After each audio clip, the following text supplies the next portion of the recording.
2018, and then a little bit about 2019 and my goals.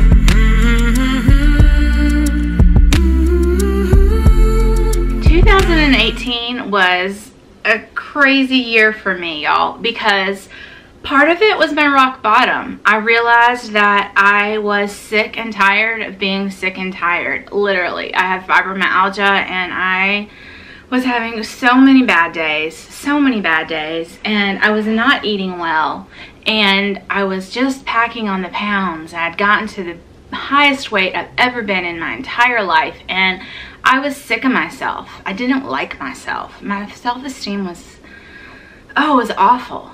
But also in 2018, I made a choice that I am so freaking proud of.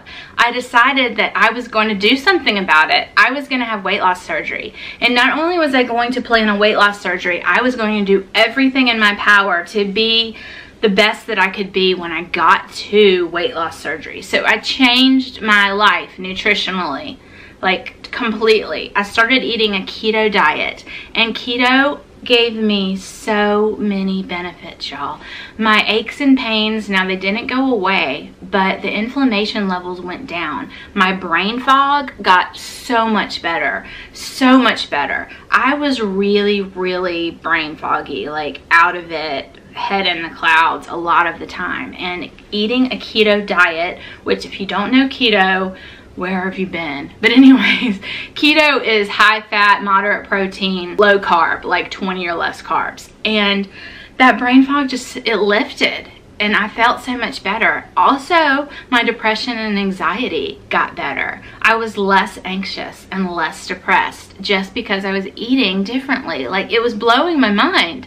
But I started my process. So I started with my surgeon, and I went to the initial, I went to the psych, I went to the cardiologist. I did all of these things to get myself ready. And while I was doing all of these appointments, the nutrition appointments, everything, I was steadily following this keto diet. And I was steadily seeing better and better results, not only in how I felt, but in my body. I was losing inches. I was losing weight. I was 270 when I first made the decision. And by the time I had my actual surgery in November of 2018, I was 235. So I had lost a significant amount of weight doing keto. And I was super, super proud of that. So 2018 was a rock bottom hard, but it was also really good and exciting towards the end. And as I started feeling better about me, I was able to be a better mom, a better wife, be more present, be more available. So it ended on a good note, I would definitely say. 2019, my goal for 2019 is to feed my body healthy things, to feed myself things that will be beneficial and that will aid in weight loss. I am going to do what I'm calling a bariatric keto. So my protein has to be a little bit on the high side. For me, the goal is 70. So I'm not going to, generally with keto, your fat is higher than your protein. I'm not shooting for that. I'm shooting for the high protein. I will get good healthy fats, but I'm going to work at getting my fats from those healthy things. And then my carbs, I am going to stay less than 20. So that's my plan for 2019. I have not decided yet if I'm going to add exercise in. Exercise is a little hard for me because sometimes if I do too much, I end up in the bed for days because of my fibromyalgia, and I tend to be an all or nothing, a push, push, push. So when I get myself in the gym, I end up doing too much, and then I end up hurting myself. But I also know movement is good, so I've got to figure out what's going to work for me for that. So I'm not going to say yet, but other than to say I'm thinking on it. So I did also kind of want to talk about, with my VSG and my weight loss, what my rewards are going to be for myself. I want to learn to reward myself with things that are not food related, because my entire life food was the reward, you know? Like, you do something good and you go out for ice cream, or you get a special meal, and I struggle with that because I do that for my kids too, you know? Oh, you made this rank in Boy Scouts? Let me buy you an awesome steak. instead of let's go do something together. Food is love to me. Like, I love to cook for people and feed people. So I'm learning how to balance that. I want to do that in a healthy manner so that I am loving you with food, but with food that's good and nourishing for your body. So that's something I'm going to be working on.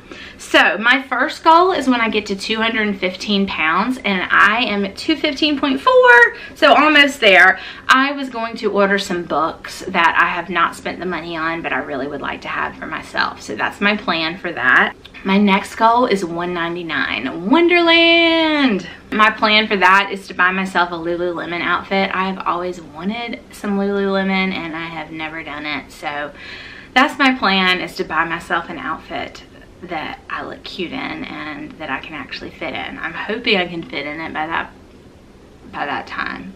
I hope so. The next goal is to be under 172. That was the weight I was when I got married. So just to be under that, it just has some significance for me. And also that will be exactly 100 pounds down. So pretty cool. If I get to 170, that's 100 pounds down. So my reward for that, because it's kind of tied up in the marriage thing, is an overnight trip somewhere with my hubby. It doesn't have to be far. It could even be downtown in our own city, but you know, just an us overnight thing. So that's going to be a big one, and I'm excited for that one.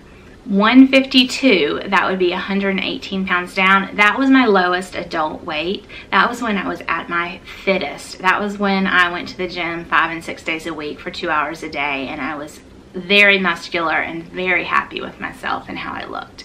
That was before I got sick, before I had fibromyalgia. But that was a really happy, healthy weight for me. So that's a really big goal. And then my ultimate goal is 135, which actually would be 135 pounds down for me too. I don't know if I'll hit that one. I don't know if I'll care if I get to that one. I'm really excited for the 152. But if I get to 152 and I want to hit that goal, I feel like that puts me in the healthiest BMI. So right now it almost just like seems like that's not possible for me to get to 135. That's like a high school weight for me. But maybe. I mean, I'm 5'4", so that would be a healthy weight. So we'll see. And if I hit that ultimate goal weight, my plan is to take a trip to Puerto Vallarta. Puerto Vallarta is where I had my surgery, my initial surgery for weight loss, and I loved being there. It was so beautiful, and I would really like to take a family trip and take my whole family there. I put that as my ultimate goal, but if I get to 140 or 150 and I feel amazing in my body, I can say I've hit ultimate goal and do that goal. But I don't know, we'll see. So this is all so exciting, and I just kind of wanted to share it. So that is my plan for, and I'm hoping I'll hit all of those goals within the next year. I'm hoping. I mean, that's kind of my goal, is to do that